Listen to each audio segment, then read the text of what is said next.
উত্তরার দিয়াবাড়িতে মাইলস্টোন কলেজে ঠিক পাশে একটি ছোট টিনের চালার বাড়িতে থাকেন আফজাল হোসেন। 70-এর কাছাকাছি বয়স হলো, শরীরের চেয়ে তার মনেই বেশি দুর্বল, বিশেষত গত মাসখানেক ধরে। তার রাতগুলো কাটছে এক দুর্বিষহ পুনরাবৃত্ত দুঃস্বপ্নে। প্রতি রাতে ঘড়ির কাঁটা 3টা ছুলেই সেই স্বপ্ন ফিরে আসে। মাথার উপর দিয়ে তীব্র শব্দে একটি বিশাল কালো ছায়া উড়ে আসছে, যেন আকাশ চিরে নেমে এসছে। ছায়াটির লক্ষ্য স্পষ্ট তাদের প্রতিবেশী মাইলস্টোন স্কুল অ্যান্ড কলেজের দোতলা ভবন। আর ছায়াটা যখন ভবনের ছাদে আছড়ে পড়ছে, তখন এক বিভীষিকাময় দৃশ্য। আগুনের লেলিহান শিখার তীব্র ধোঁয়ার কুণ্ডলী এবং শত শত মানুষের, বিশেষত শিশুদের আর্তনাদ। এই স্বপ্ন কেবল দৃশ্য নয়, আফজাল স্বপ্নে পোড়া মাংস আর দ্রাহ্য বস্তুর বিভংস গন্ধও পেতেন। 15 জুলাই রাতে তিনি হন্তদন্ত হয়ে ঘুম থেকে উঠেছিলেন। কপালে শীতল ঘাম, বুকে অস্থিরতা। স্বপ্নে তার ছোট নাতনি আনিকা, যে ওই কলেজেই পড়ে, তাকে হাত বাড়িয়ে ডাকছিল, দাদু পালিয়ে যাও, আগুন, সব পুড়ে যাচ্ছে। তিনি চিৎকার করে তাকে সাবধান করতে চেয়েও পারলেন না, তার গলা থেকে কোনো স্বর বের হলো না। পরে কয়েকটা দিন স্বপ্নটি আরও স্পষ্ট হতে লাগলো। 21শে জুলাই যত ঘনিয়ে আসছিল, স্বপ্নে এসে আগুন যেন তত উজ্জ্বল আর গন্ধটা তত তীব্র হচ্ছিল। তিনি তার স্ত্রীকে ঘটনাটি বলতেই তিনি রেগে গেলেন। বুড়ো বয়সে তোমার মতিভ্রম হয়েছে আফজাল। বিমান আবার কলেজ ভবনে আসতে পড়বে নাকি? অশুভ কথা বলো না তো। কিন্তু আফজালের মন কোনো সান্ত্বনা মানতে পারছিল না। তিনি অনুভব করছিলেন এটা নিছক স্বপ্ন নয়, এটা নিয়তির পূর্বাভাস, এক অলৌকিক সংকেত। তিনি এক অশুভ শক্তির উপস্থিতি টের পাচ্ছিলেন, যা তাকে এই আসন্ন বিপর্যয় সম্পর্কে সতর্ক করতে চাইছে। 20শে জুলাই রাতে স্বপ্নটা ভয়াবহতা রূপ নিল। এবার শুধু আগুন নয়, তিনি স্পষ্ট শুনলেন অসংখ্য শিশুর করুণ কান্নার স্বর, আর অদ্ভুতভাবে একটি নাম, তৌকির।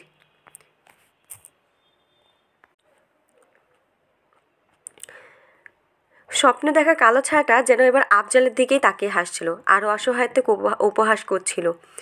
ভোরের আলো ফুটতেই তিনি তার ছেলে শামীম আর ছেলের বউকে ডেকে ব্যাপারটা বললেন। চোখে জল নিয়ে মিনতি করলেন। 21 তারিখ, কাল দুপুর। তোমরা আনিকাকে কলেজে যেতে দিও না, ছুটি নাও। আমার কথা শোনো, আমার স্বপ্নে দেখা এই আগুন বাস্তব হলে সব শেষ হয়ে যাবে। শামীম, যিনি পেশায় একজন সাধারণ চাকরিজীবী, তিনি বাবাকে আশ্বস্ত করলেন। ঠিক আছে বাবা, কাল আমি জরুরি ছুটির কথা বলে আনিকাকে নিয়ে একটু ঘুরতে বের হব, তুমি শান্ত হও।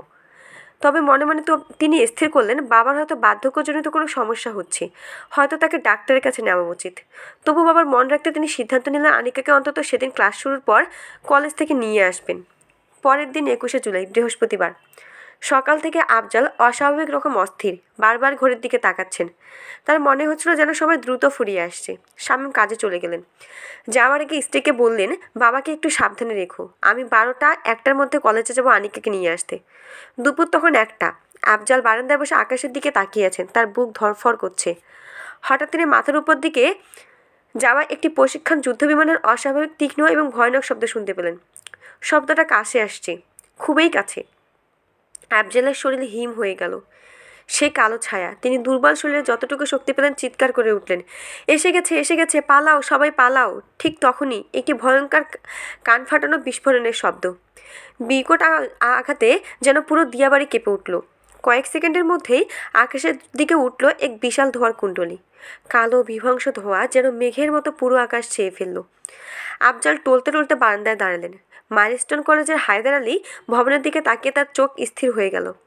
একটি বাংলাদেশ বিমান বাহিনীর প্রশিক্ষণ যুদ্ধবিমান আছড়ে পড়ছে দোতলা ভবনটির ছাদে। তার স্বপ্নের দৃশ্য হুবহু জীবন্ত, কিন্তু বাস্তবতার ভয়াবহতা স্বপ্নে দেখা দৃশ্যের চেয়ে কয়েক গুণ বেশি। আগুনের লেলিহান শিখা আকাশ ছুঁয়েছে। তিনি স্পষ্ট অনুভব করলেন ধোঁয়ার সঙ্গে মিশে আছে সেই বিধ্বংস পোড়া গন্ধ, যা তিনি বহু রাতে স্বপ্নে অনুভব করেছেন। এটি কেবল ধাতব কাঠামোর পোড়া গন্ধ নয়, এটা ছিল মাংস এবং জীবনের গন্ধ। তৎক্ষণাৎ আফজাল তার স্ত্রীকে বললেন, আমার নাতনি আনিকা, তাড়াতাড়ি। তিনি তার বার্ধক্যের দুর্বলতা ভুলে স্কুলের দিকে দৌড়াতে শুরু করলেন। ঘটনাস্থলে তখন এক প্রলয়ঙ্কারী বিশৃঙ্খলা। ধ্বংসস্তূপের স্তূপ, জ্বলন্ত ভবনে কাঠ আর আগুন, আহত মানুষের চিৎকার। ভিড়ের মধ্যে আফজাল তার ছেলেকে খুঁজছেন। হঠাৎ তিনি তার ছেলের কণ্ঠস্বর শুনতে পেলেন। স্বামী মাটিতে বসে হাউমাউ করে কাঁদছে। তার পাশে তার স্ত্রী মাথায় হাত দিয়ে বসে আছেন। বাবা, আনিকা, ও তো আগেই ছুটি নিয়েছিল, কিন্তু ওর এক ঘনিষ্ঠ বন্ধু রিয়া, যার ওই দিনের ক্লাসটা মিস হয়েছিল। রিয়া সেদিন ফোন করে আনিকাকে বলেছিল তার ব্যাগটা এনে দিতে। আনিকা ঠিক তখনই রিয়াকে ব্যাগটা এগিয়ে দিতে যায়। শামীমের কথা শেষ হলো না, তার কান্না সব বলে দিল। আনিকা হয়তো দুর্ঘটনা এড়াতে পারত, কিন্তু বন্ধুর প্রতি দায়িত্ববোধ তাকে মৃত্যুর মুখে ঠেলে দিল। আফজাল যখন তার ছেলের দিকে ফ্যালফ্যাল করে তাকিয়ে আছেন, তখন হঠাৎ তিনি চোখ ফেরালেন কলেজের মেন গেটের দিকে। ভিড়ের মধ্যে দুটি ছায়ার মধ্যে দেখলেন ছোট ছোট মেয়েদের মতো। তাদের মুখ আগুনে পোড়া, চোখ দুটি নিদারুণ বিষাদে ভরা। তারা যেন ধ্বংসস্তূপের ওপর ভাসছে। তাদের একজনের কণ্ঠস্বর ফিসফিস করে উঠল, আমরা যেতে পারিনি দাদু, তুমি জানো, তুমি বলেছ উড্ডয়ন ত্রুটি, তুমি জানো আমাদের যাওয়ার কথা ছিল না। আফজাল বুঝলেন তার স্বপ্ন কেবল দুর্ঘটনা দেখতে আসেনি, এটি ছিল এক করুণ নিয়তির ইঙ্গিত, এক অলৌকিক বার্তা যা তাকে সতর্ক করেছিল। কিন্তু তিনি বার্তাটি বিশ্বাসযোগ্য করে তুলতে পারেননি। তিনি দেখলেন সেই ছায়ামূর্তিটি ধোয়ার কুণ্ডলীর সঙ্গে মিশে গেল, আর তাদের মধ্যে একজন শেষবারের মতো ফিসফিস করল, তৌকির, উড্ডয়ন ত্রুটি, সেই নাম যা স্বপ্নে তিনি শুনেছিলেন। পরে সংবাদপত্রে জানতে পারলেন নিহত পাইলটের নাম ছিল ফ্লাইট লেফটেন্যান্ট মোহাম্মদ তৌকির ইসলাম। তদন্ত কমিটি এই দুর্ঘটনার কারণ হিসেবে বিমানের যান্ত্রিক ত্রুটির পাশাপাশি পাইলটের উড্ডয়ন ত্রুটিও চিহ্নিত করেছেন। আফজল বুঝে গেলেন কিছু রহস্য মানুষের হাতের বাইরে। তার স্বপ্ন ছিল এক অভিশাপ, যা তিনি এড়াতে পারেননি, কেবল দেখতে পেয়েছিলেন।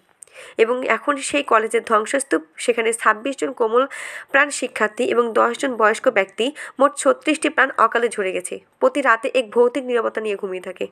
আফজল প্রতিদিন সেই বারান্দায় বসেন, আর দূর আকাশে কোনো বিমানের শব্দ শুনে তার কানে ভেসে আসে সেই শিশুদের কান্নার স্বর, আর ২১শে জুলাইয়ের আগুনের বিভৎস গন্ধ। তুমি কি কখনো এমন স্বপ্ন দেখেছো যা পরদিন সত্যি হয়ে গেছে?